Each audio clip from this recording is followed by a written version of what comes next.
Hello, guys, and welcome to this episode of the Brawlcasters. I'm James. That's Alex. We are bringing our combined 50 years of martial arts experience, 4 years of calling fights together, and many hours of talking on microphones together over this past 2 weeks. Alex, how are we feeling, my brother? I'm feeling good, man. It's funny. We just called fights a few days ago. We called how many hours of fights? Well, let's see. We started went up on 3:30. We started about 3:15, 3:30, and then the last fight was out of the cage at 12:15. So we were on mic for about 9 hours together. 9 hours about. And then we're going to be on mic again. Well, by the time this drops, we will have been on mic again. We will have been on mic again, yeah. And we don't know how long yet because, full disclosure, we're filming in between the two shows. But speaking of when we're filming, this may be a bit of a somber thing to bring up for you, Alex. But just today, at the Long Beach IBJJF Masters Championship, I know this one's going to hit you hard. We talked about it already tonight, you and I. Your boy, Mario Lopez, was promoted to brown belt after winning the purple belt division. You know what? This is my fault because I kept saying he was a brown belt. So then his coaches must have heard me say it, and they were like, for this to be a legitimate call-out and match, we have to just make him a brown belt. See, it could be. Listen, if you are one of Mario Lopez's coaches and you're listening right now, please make sure that you subscribe, like, comment, all that kind of stuff, and share the podcast. Let Mario see what we're saying about him, because I understand that my boy right there has a little something to say to Mario Lopez. Listen, all right. They had Aiden Ross had the MMA event now. He had the boxing events now. He had the MMA events. He had Super Hot Fire knocked out Ray J. Johnny Manziel knocked out some guy. Fucking Blueface lost again. Like, a lot of people were getting beat up. I'll fight Mario Lopez. I'll come out, gloves. I'll beat the shit out of Mario Lopez. All right. He's got that old fucking natty strength, but like I think I can take it. Are we sure, Natty? How severe a drug test are we doing is my question. See, but that's you are raising the right questions. If you're doing PED tests, let's be real, I think you'll pass that one. I'll pass. Yeah, but we know I'm natty, but we know he's gonna go to pee in the cup and it's gonna burn straight through the bottom. You ever seen Toxic Avenger? That's gonna be him, bro. Yeah, exactly. He's gonna not the new one, the real one. Yeah, I've heard I've seen some clips of the new one, and I'm intrigued. I don't know if it looks good. I can't go that far. Yeah, I don't know if it looks good. I just automatically know it's not as good as the original. Yeah, that's like I'll make references to like the Karate Kid in my classes, and I'll be like I'm like the good one, not the new one. Smart. And they're like, which one's not the good one? I'm like, you should know this. Kids. You know this one. It's not Jackie Chan and Jaden Smith. My question: if I come out of that, all right, and I go against Mario, who are you fighting? That's a great question. I feel like at that point I have to fight Mark Paul Gosselaar. Nah, we gotta get you. You fight Jonah Hill, I guess. I could fight Jonah Hill. I'd fight Jonah Hill. I think you'd fuck up Jonah Hill. Oh, I'd wreck Jonah Hill. I think you could fuck up Jonah Hill. Jonah Hill ain't met nobody like me. He don't know. Especially an MMA fight. I think you'd fuck up Jonah Hill. Brother, I would Uchimata Jonah Hill on his head. You look like me the other day with that fucking foot suit that I showed you. Fucking broke my toe. Motherfucker, bro. So, Alex, you got to tell the story now. You can't. So we have a new member at my gym, and he was an alternate for, I think it was the 2020 men's Olympic team for judo. So, like, even an alternate in the Olympics, like an Olympian alternate, still that motherfucker. And he's a big guy. Dan is like 220-ish, and you saw a video. He's fucking yoked. Now, a lot of people are like, I'm not standing with Dan, but your boy ain't no bitch. So, stood with Dan. And every time I stand with Dan, he throws me, right? But like, I got an ankle pick this time, so I took him down. and then nothing went my way after there. That's usually how that goes. Guillotined me a few times, straight armbarred me a few times, but he decided to foot sweep the fuck out of me. Broke my toe. He tossed Alex like Alex was a child. And it wasn't a gentle toss. I broke fall and I break fall, did all the right stuff, and the camera shook and the floor. All you heard was oh from everybody in the back, and a loud thud. Yeah. It looked like when you're standing at an in-ground pool rather, and your older brother like forcefully throws you into the pool. Like not the throw where you are cooperating and you work together and you throw yourself and he throws you too to give you that extra oomph. No, you're fighting your brother every step of the way and he just kind of like chucks you into the pool. That's how Alex got chucked. Yeah, I think I can at least play the sound effect.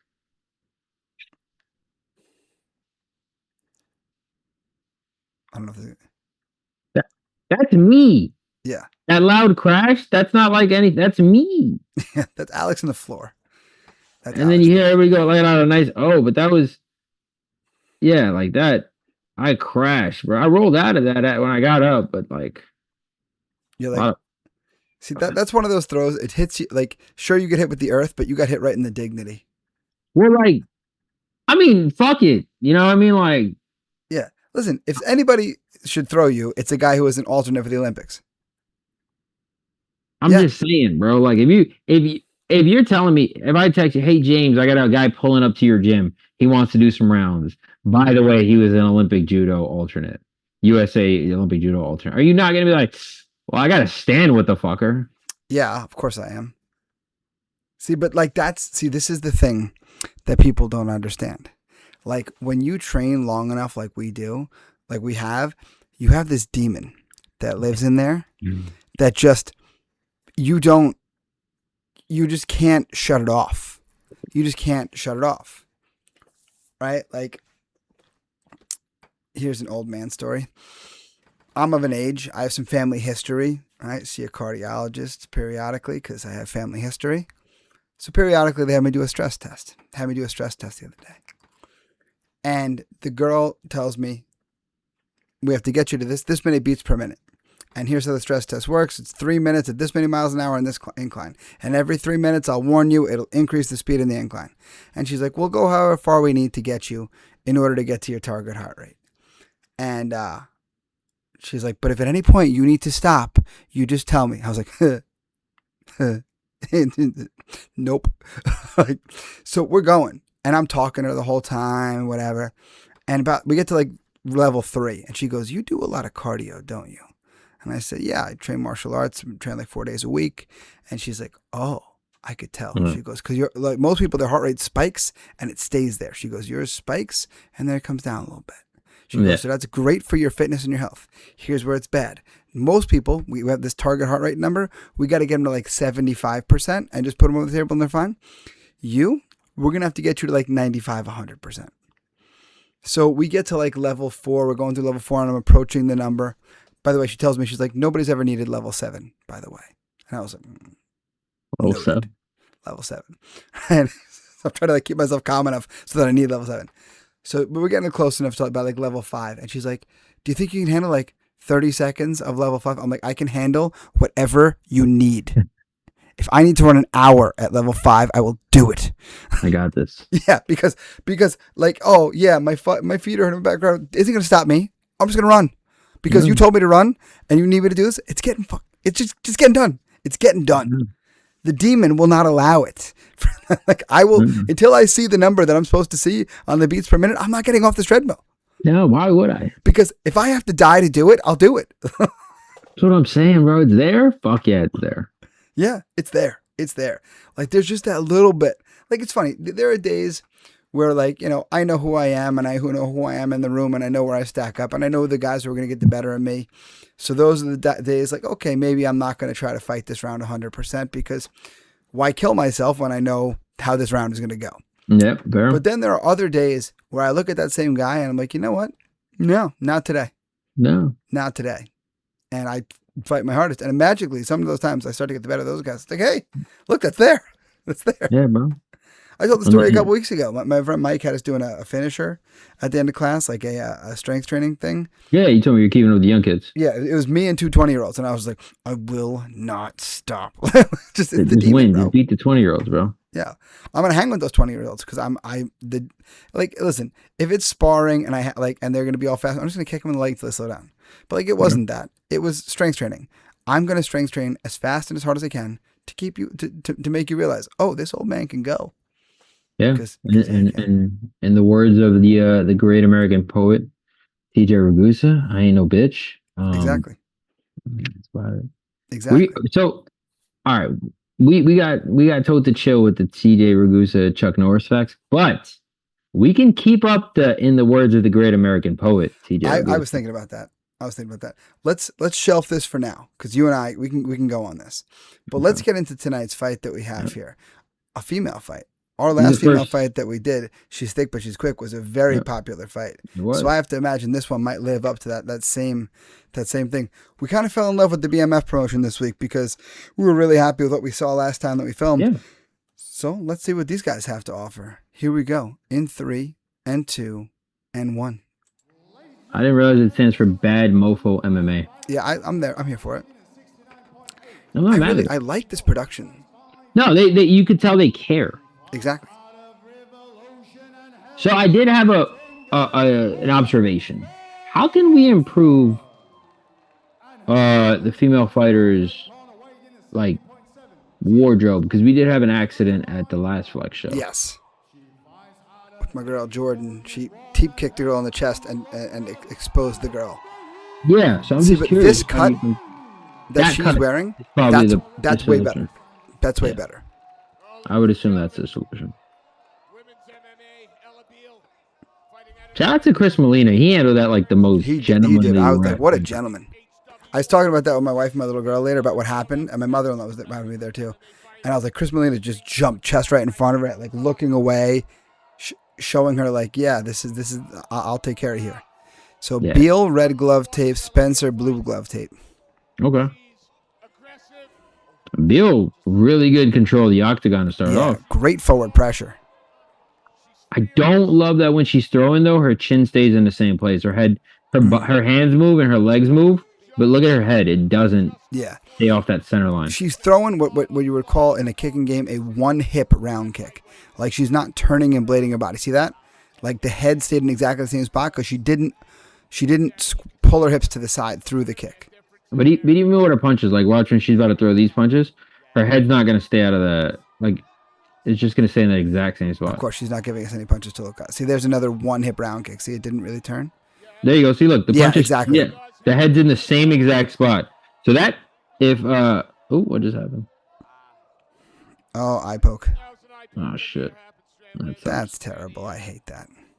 So, like, interestingly enough, though, if you can read that or if your coach reads that going into round 2, you can really just be like, hey, look, she's going to throw a flurry. Just throw an overhand or a hook up top, like a wide angle hook. You're going to fucking rock her shit. Or, you know what's, like, underutilized in that case? An uppercut. Yeah, fair. Because, it like the flurry is going to come more up here, so you might not be able to get around the overhand. But boom, that uppercut's going to slide right there. And bump, Pez dispenser. Let's see. All right, doctor, checking it out. Yeah. Now, here's the thing. In New York, if the doctor enters the ring, fight's over. I don't know. Unless the referee calls them in.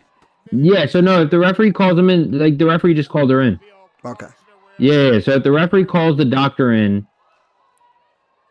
then fight's not over. If the doctor enters in between rounds, that's fine. But if the doctor enters in their own fruition, like you saying, like, I can't see or something, and the doctor comes in to look at you, then fight's over. Yeah. That was funny. The ref got in the way of them high-fiving. That's funny. Also, New York is one of the strictest, I think, in the world when it comes to. That's fair. See, there's that overhand right you wanted from Spencer. That was a good adjustment. That was a good notice. Like, oh shit, okay, this is here. Beale with a nice outside trip there. Smart. Now she's got the right grips here. Does Beale? She's got the underhook on the correct side. Half guard's wide open from Spencer here. Beale could pass anytime she wants. I if there's ground and pound here, I'm not even gonna pass, bro. I'm just gonna. Well, she had to keep her hips heavy, but now you got to pass because you got too wide. See, she's a little too much of a flurry here. Yeah. Somebody that was more experienced, they're going to be able to invert out of that. Exactly. I mean, to her credit, Spencer at least crossed the scramble. She stayed to the mount, but... Yeah, but even here, like, good finish. But I will say... Nice celebration. I'm not mad at it. Good finish, but I will say, to a more experienced opponent, they're going to shuck you off every time. Exactly.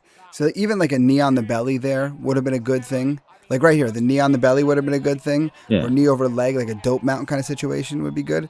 But you maintained good control here and then was able to bear down the mount. Now, these aren't the craziest shots in the world, but this is an amateur level fight, so I am all for the ref stop on this fight. Yeah, no, it's a good stoppage. But like you saw right there where the knee came up, right? Yeah. So that's something that if I'm watching this back with my fighter and we won, I'm going to be like, hey, we need to fix that. That's already an alarm for me because you can go really quick from a dominating position to losing. All right. One example we saw over the weekend, keep blanking on this kid's name, but Flynn and Edson Jaramillo versus Justin Flynn. Versus Justin Flynn.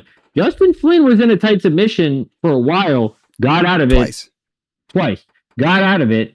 And I'm talking about the second one. He got out of it and he instantly shifted into a dominant position, then ended up in like a top position with ground and pound and won the fight. Yeah. And stopped it with only 1 second left. Yeah. Which is crazy. Some people complain about this. Some people complain about this. I was just going to say about the complaint, bro. But go ahead. Yeah. But like, it's not, the referee is not watching the clock. It's not like he's like, oh, you're in trouble. Let me see how much time is left. No, it's his job just to watch the damage that you're taking and make sure you don't take any more than you should. And it's an amateur level fight, so I was kind of all for the stoppage there. I agree with the stoppage. I could see both sides, though. Like, oh, it's only 1 more second. He was eating a few shots, but it's 1 more second. Now, my problem is, what if he got hit in that second with a fucking insanely hard shot, like the hardest shot of Justin Flynn's life, and he really hurt the kid? Then everybody's going to be like, why do you stop the fight? Yeah. Or one of those punches connects. It doesn't have to be the hardest punch. If it connects in the orbital bone and now that eye swells up and now Edson needs surgery and he's out for months. Yeah. Or years. I've seen guys' careers change because of a fucking eye injury. Exactly. Like, that's the thing. The ref, the only thing he was worried about was Edson's safety. So, listen, Edson's a really talented kid. I do see a bright future for both these kids, quite honestly. So, I would love to see that fight again. If Edson's really going to make up a big deal about the stoppage, listen, maybe that's who they make their pro debut against. I'd be all for that because they're both really good. So I'd be interested in seeing that fight again, maybe in the pro rules or whatever. But the referee, I think it was Tommy Rodriguez, excellent ref. And no, that was Kenny Vasquez. That was okay. Either way, both of them very good referees. Both of them think about fighter safety first. Not much to complain about there. No, there's very often times where I question one of their stoppages. Yeah. But you know what we could complain about? If you guys didn't leave a like and a comment on the video, if you didn't leave the fights that you want to see down below, comment them below, please. If you guys didn't subscribe, get your new episodes every time they drop. And of course, guys, head over to brawlcasters.printful.me, get some of your merch, show everybody that you built to brawl, right? Or get some of the Moneyberg Parody Collection. Yes, and sir. Until next time, friends, brawl on.